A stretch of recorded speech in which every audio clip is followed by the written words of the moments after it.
It's now been over 2 weeks since WWE's Black Wednesday, when the company released or furloughed a reported 40% of its staff, including names as big as Kurt Angle, Luke Gallows, Carl Anderson, Rusev, worst Rusev day ever, and Drake Maverick. But even now, the full list of everyone released still hasn't come out. New Quizzlemania champion Sean Ross Sapp, he's really sweary, is reporting on Fightful Select that there are other names that have been cut that WWE didn't publicly announce. Instead, we've had to rely on the released talent's own social media to break the news, with big new names only just coming out this week, like Gerald Briscoe revealing he's been furloughed, who had been employed by WWE since 1978, and former two-time UFC heavyweight champion Cain Velasquez, who debuted with a lot of fanfare as Rey Mysterio's son on SmackDown's premiere of Fox.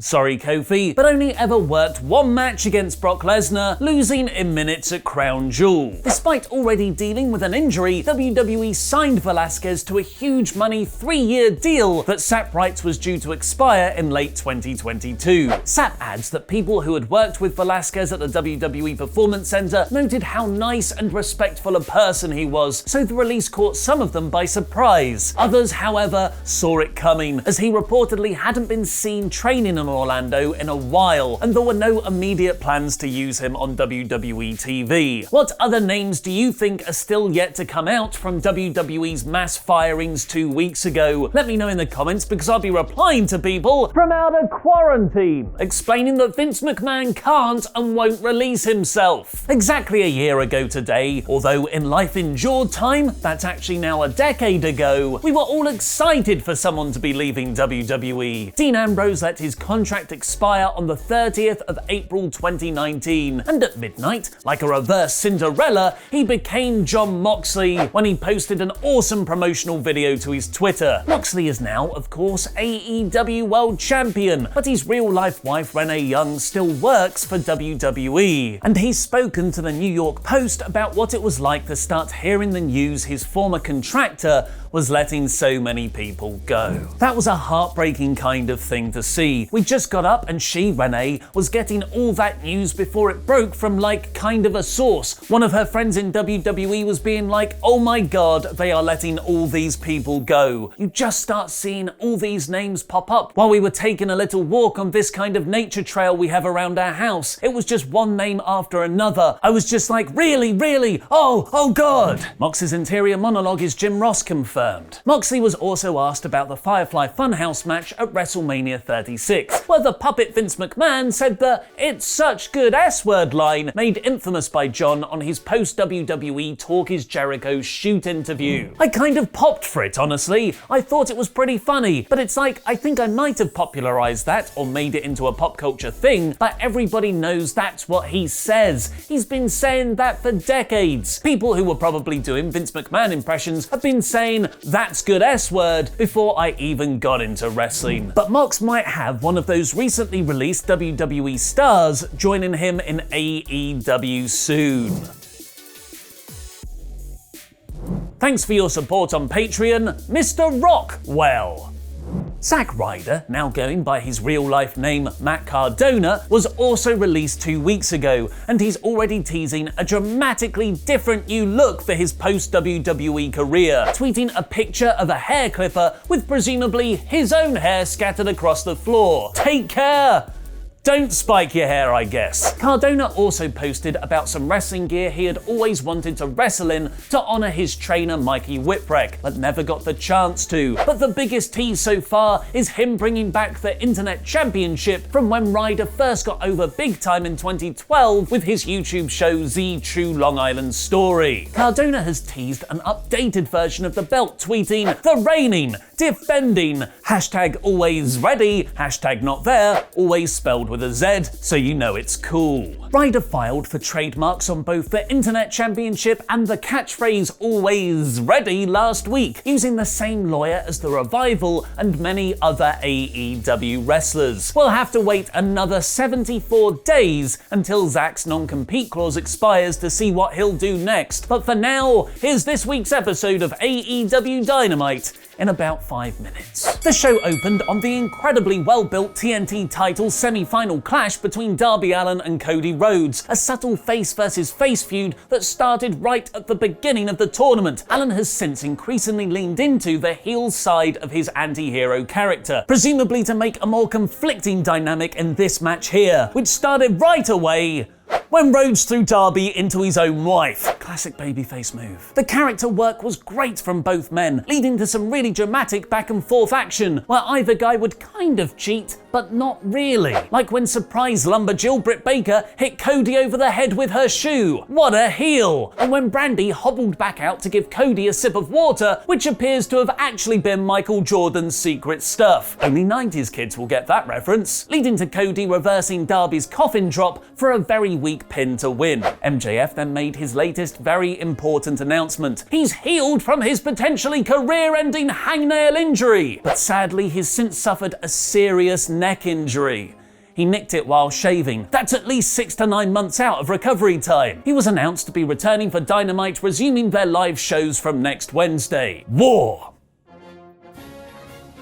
What is it good for? Absolutely killing people with your knee. Warlow squashed enhancement talent Musa. While exercising on a bike machine in full entrance attire, Chris Jericho started a Socia Banks challenge to rival the Flim Flam, the Mantiba Melee, where the inner circle all hit each other with moves to the camera, which escalated into a string of really fun wrestler and celebrity cameos, including Vicky Guerrero, Kevin Smith, Jason Mewes, and the Hulk, Lou Ferrigno, with a cattle prod. Cameos are wonderful service. Those unfamiliar with Jimmy Havoc's excellent work on the British independent scene might still be unsure about what exactly the Dartford Goth brings to AEW. This episode made that clear.